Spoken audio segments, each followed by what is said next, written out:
ዛሬ ጥቁር ታይቶ ማይታወቅበት ሀገር ነው የመጣሁትና ሰው ሁሉ እንዴት እንደሚያፈጥብኝ ብታዩ ከልጆቻቸው ጋር ፎቶ ሲያነሱ ቆይ ከዝንጀሮ ጋር ፎቶ ተነሳው ብለው የሚያነሱኝ አላቅም እንዴት ተጠግቶ እንደሚያነሳኝ ጠጋ ብሎ የኛን ባህል ልብስ ለብሰሽ ፎቶ ተነሽልን ሲል እንዴ አግኝቼ ነው እንዴ ከሀገር ውጪ ፕሮሞሽን ብዬ ግን አልተከፈለኝም ዝም ብዬ ነበር የሰራውላችሁ። ከዛ ባለቤቷ ከነዚህ ልብሶች ውስጥ አንዱን ምረጭ ያለችኝ እኔ እንግዲህ ሁሉም ተመሳሳይ ሆኖብኝ ነበር። ከዛ ይሄን መረጥኩ። ያገቡ ሴቶች ነው ተረናቴ ያላገባውም ብዬ ሌላ ልብስ አስቀየርኩ። ኦ ማይ ጋድ ሁለተኛው ልብሳቸው እንዴት እንደሚያምር ግን ቆይ የምን ሀገር ባህል ነው ካላችሁኝ እስቲ ኮሜንት ላይ ገምቱ። ኤዥያ ውስጥ የሚገኝ ሀገር ነው። ሜካፕ መሰራት ግዴታ ነው ስላሉኝ እንግዲህ የኔ ከለር ፋውንዴሽን የላቸውም። የራሴን ከለር ፋውንዴሽን ተቀባሁ። ምክንያቱም የእነሱን ብቀባ እኔ አስቡት አመዴ ነው ቡንድ የሚለው። ኤኒዌይስ ጸጉሬን ለማስተካከል ግራ ገብቷት ነበር ምን አይነት ጸጉር ነው እና ውስጥ ገብታ የራስሽ ነው አይደለም እያለችኝ ነበርና የጸጉሩን ነገር እንኳን ለኔ ታዩ እኔ ጸጉር ሻጭ ነኝ ብዬ ወደ ሜካፕ ገባው። ሜካፕ መሰራት አለብሽ ሲሉኝ ምን አገባኝ አንዴ ገብቻለሁ ብዬ እዩት ምን እንዳስመሰሉ። ኧረ እንደው አጥፊልኝ እንኳን እንዳልላት አልግባባልም በቋንቋ ዝም ብዬ በቃ እስቲ ጉዷልየው ብዬ እዩት ከንፈሬን በሽተኛን ያስመሰለችኝ ጌታን። ያው ሜካፕ ነው የሀገሬ ሜካፕ አርቲስቶች ቅበሩኝ እያልኩኝ ከዛ የሆነ ነገር ፊቴ ላይ ለጠፈች። ከዛ ኡፈይ ጨረስኩኝ ብዬ ሳልል ጸጉሬ ላይ አምጥታ ሂዩማን ሄሩን በቃ ይሄ ሂዩማን ሄር በሄድኩበት ሁሉ አያጣኝም ነው ምላችሁ። ከዛ እዩት ይሄንን የሚያክል ነገር ቁጭ አታረግብኝ። እውነት ለመናገር አይከብድም በቃ በጣም ቀላል ነው። ይሄንን ይመስላል እንግዲህ ፋይናል። ኦ ማይ ጋድ እንዴት እንደወደድኩት ይሄንን ከተማ ለገመተ መጀመሪያ ሁለት ሰዎች 5,000 ሺህ ብር ሸልማለሁ በእርግጠኝነት ስለማታውቁት ማለት ነው። እንደዚህ አልብሰው ፎቶ አነሱኝ በቃ ተከብሬ ነው ብላችሁ። እዚህ ናይጄሪያው መጣ ምኑን መጣ ብላክ ነው። እኛ ግን አፍሪካውያን እያልን ነው የምናወራው ስለሌላ አፍሪካ ነው ግን እኛም ጽድት ያለን አፍሪካውያኖች ነን። ኤኒዌይስ ፎቶዎቼ ኢንስታግራም ላይ አድርጌላችኋለሁ። ሁላችሁም ወዳችኋለሁ። ገምቱ ባይ እኔ ብቻ ነኝ ቆይ በልጅነቴ ጉቺ የሚለውን ብራንድ ጉሲሲ ብዬ ያነበብኩት። እንዴት ናችሁ? ዛሬ በባንኮክ ከተማ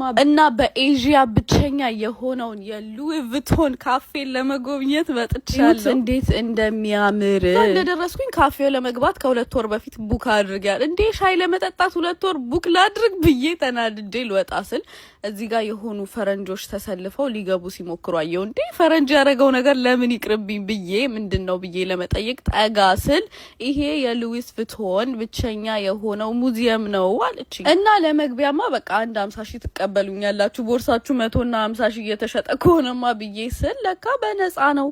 ስለዚህ በነፃ ይሄንን ሰርቬይ ከሞላሽ በኋላ መግባት ትችያለሽ አለችኝ። ናሽናሊቲን ያልጠየቁኝ ኢንፎርሜሽን የለም እሱን ሞላሁኝ። ከዛ ይሄው በክብር አስገቡኝ። ደነገጥኩኝ። በነፃ ይሄ ሁሉ ነገር። ከዛ ወደ ውስጥ ስገባ እንዴት እንደሚያምር በቃ ሪል አይመስልም። ይሄ የሚያሳየው የሉዊስ ቪቶን የቦርሳ የልብሱ የኤቭሪቲንግ አመጣጡን ነው። ያው ኤግዛክትሊ ይሄ ቦርሳ እኔ 5,000 ብር የገዛሁት አለ እዚህ 150 ሺህ ብር የሚሸጠውና ዋና የብራንዲንግንና የስምን ጥቅም ብቻ ላሳያችሁ። እዚህ ጋር እንደዚህ በሙዚየም ተከቦ ሰው ያያቸዋል። ብቻ ከድሮ ጀምሮ እነዚህ ቦርሳዎቻቸውን በቃ በጣም አድርገው አስቀምጧቸዋል። በጣም በሚያምር ሁኔታ ነው የሚያሳዩአችሁ እና እንዴት እንደሚያምር ናሳ ውስጥ ያለውን ሁላ መስሎኝ ነበር ለሆነ ሰዓት ያክል። ከዛ በኋላ ወደ ቀጣዩ ክፍል ገባን። ቀጣዩ ክፍል እዩት እንዴት እንደሚያምር። እነዚህ የምታዩዋቸው ሲልቨር በአጠቃላይ ቦርሳ ናቸው። መሬቱን ለመርገጥ ሁላ እስኪያስፈራኝ ድረስ ነበር ውስጥ ስገባ የነበረውና በጣም ነው የሚያምረው። በቃ ዋጋው ሲያንሰው ነው ቦርሳው እንዴት እንደሚያምር። በተለይ እንደዚህ ጠጋ ብዬ ኦሪጂናል ቦርሳ አይቻል አቅምረት ለመናገር እና በጣም ነበር የወደድኩት። ከዛ በኋላ ወደ ቀጣዩ ክፍል ይኸው ጋርዱ ነው የሚከፍትልኝ። ከዛ ገባሁኝ። የመጨረሻው ክፍል ነው ተባለ። በጣም አዘንኩኝ። ከዛ ግን ልንወጣ ስንል በነፃ እቺን ካርድ ሰጡ። ያው ሀበሻን ነፃ ነገር እንወዳለን አትፍረዱብኝ። ከዛ እንደወጣሁኝ ነበረ ካርዱ ምን እንዳለው ለማየት የከፈትኩት። እንዴት ደስ እንዳለኝ እዩኝ እዚህ ጋር። ከዛ እዚህ ጋር የሉዊስ ቪቶን ካርድ ነው ይሄ በቃ ማስታወሻ የምትጽፉበት ነው። አብሮ እስራስ ይሰጧችኋል። ይሄ ሁሉ ነገር ማድረጋችሁ ደንቆኛል። ይሄ ቪዲዮ ለሉዊስ ቪቶን እንዲደርስ ሼር አድርጉለት አልላችሁ ብቻ ታጋርጓቸው። ከዛ ቀጥታ በቃ ወደ ሾፓቸው ትገባላችሁ። የ500 ሺህ ብር ቦርሳ መኖሩን ራሱ ከሰማሁ በኋላ እንቅልፍ አጥቻለሁ። ኤኒዌይስ ብሎ ይሄን ይመስላል። ቀጣይ እንዳሳያችሁ የምትፈልጉትን ኮሜንት አድርጉ። ባይ